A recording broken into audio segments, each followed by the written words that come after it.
Welcome to my film review of The Secret Life of Pets 2. So this is a sequel. It's been a good couple of years in the making, maybe 3 years, is it? I'm not entirely sure.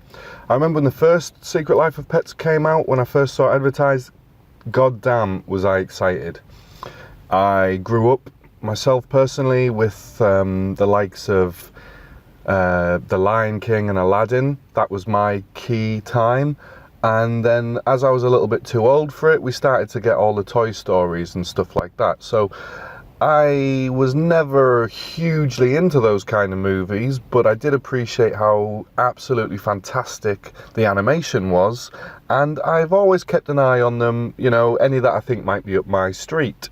I'll give you a few examples of movies that I've loved. Bolt was a particularly good one. I thought that was brilliant. Again, to do with dogs, which I love.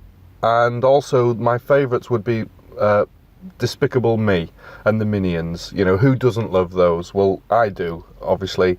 I think they're absolutely brilliant. I watch them time and again and again and again. The fact that they're animations doesn't matter. I do absolutely love those movies. Just to give you an idea of what kind of Pixar movie I generally like. So when I saw Secret Life of Pets coming out, I was incredibly excited. Huge dog lover, crazy about dogs and, you know, animals in general. And I thought The Secret Life of Pets was a bit of a disappointment. It wasn't terrible, but it didn't live up to the huge expectations I'd set for it. And I'm afraid Secret Life of Pets 2 pretty much follows in that suit. Yeah, I'm probably going to give it a 6.9 out of 10. This is obviously based not on general movies, but on animation movies. I couldn't quite give it a 7 out of 10 because I just don't think it was quite good enough to get a 7 out of 10, I'm afraid. It was enjoyable at times, but for me, my favourite character by far is the one played by Kevin Hart, Snowball, the little bunny rabbit. Many movies have one particular character that's just hilarious, whether it's Family Guy, it's Stewie, isn't it? You know, Stewie's hilarious. You know, and for me, the only thing that I really like about The Secret Life of Pets is the bunny rabbit, Snowball. If he wasn't in it, I'd probably be giving this movie like a 6 out of 10.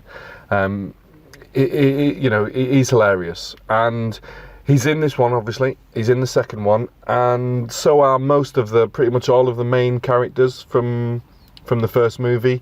The above ground main characters. Obviously, there's all of the below ground sewer characters that we met from Snowball's gang, and the only one that we still see from that is Snowball. And for me, that's perfect because he was the best. And he has a significant role in the new movie right from the start, whereas in the first movie, he might not have come into it so much until the mid part of the movie. In this movie, he's in it right from the start. And what they have done with this sequel is they've got all of the main characters and they've kind of split them off into 3 separate kind of subplots. So a little bit like when you watch an episode of The Simpsons.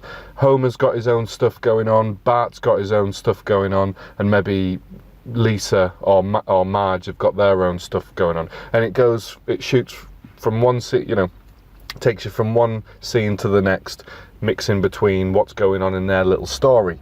And for the majority of the film, probably like the first 2/3 of the film, that's all it was. It was like 3 separate stories going on, and I was kind of thinking to myself, what's the point here? What's the plot? Like, what's the overall thing that's supposed to be happening? Or is this just some hashly thrown together sequel that we thought, okay, I've got an idea for Snowball, I've got an idea for that character, I've got an idea for that character, let's just run with it. And to me, I was thinking, God, this isn't great, this isn't a good story. You know, I watched Aladdin again recently for nostalgia after seeing the remake at the cinema, and I watched the original and I thought, my God, I can see why I loved it. It was like, it might have been on for an hour and a half, but it flew by because it was like beginning, middle, end. And this movie's The Secret Life of Pets 2 didn't seem to have any of that. It was just like, oh hi, the characters are back, let's see what they're getting up to. And it just seemed like random stuff going on that didn't really seem to have any significance. But I'm pleased to say by the end of the movie, it did come together and thought, okay, yeah, I get that now. I can see. And it's kind of like telling, for young kids, it was a nice story of courage. There was an underlining story of courage being told, and finding the courage within yourself, and that was nice. So, you know, that's cool for kids and everything. But for adults, if you agree with me that Despicable Me and the Minions are kind of hilarious even for adults, then you'll know where I'm coming from when I say this doesn't work for adults, I'm afraid. You know, sad to say that, but it doesn't. Fortunately, I can sound test for you on how it works for kids, because there was plenty of kids in, and I'd say they were in the range of maybe 5-year-olds, 5-6-year-olds, something like that, real young kids, and they were giggling and laughing throughout at all the places that were supposed to be funny. So for the right age group, this movie definitely works. It's got its silly humour, its cutesiness, you know, with a bunch of animals. Obviously it's cute and adorable, but for adults, didn't do anything for me. Literally the only parts that I laughed was the Snowball bits with the little bunny rabbit. He is just hilarious. A movie all about Snowball would probably be like my favourite animation movie ever. But the only times I really enjoyed, had a big smile on my face and was giggling and laughing out loud was the Snowball scenes. And therefore, is the movie worth going to see just for the Snowball scenes? Nah, not a chance.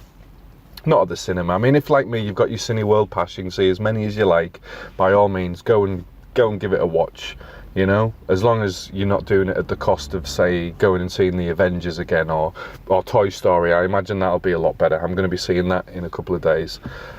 So, if you're young, or if you're an adult, I would give this a miss.